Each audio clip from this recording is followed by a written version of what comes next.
নমস্কার।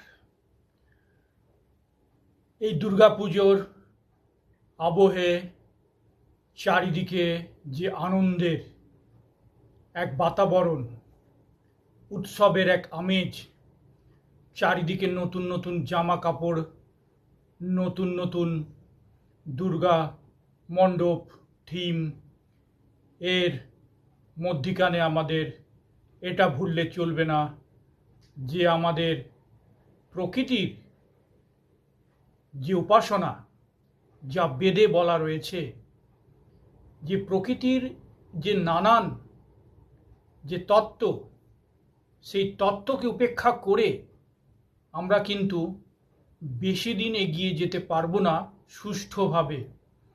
সেই জন্য জল, অগ্নি, মৃত্তিকা, সূর্য, চন্দ্র, বায়ু, নানা যে প্রকৃতির উপাদান আছে, গাছপালা, প্রত্যেকের নির্দিষ্ট তিথি মেনে কিন্তু উপাসনা, পুজো পদ্ধতি রয়েছে। সেইগুলো বৈদিক নিয়ম অনুযায়ী আপনাদের করে যেতে হবে, সেটা ভুললে হবে না। যারা পৌরাণিক দেবদেবীর পুজো করছেন অবশ্যই খুবই ভালো কথা, তার সাথে সাথে প্রকৃতির উপাসকও হতে হবে। ধন্যবাদ।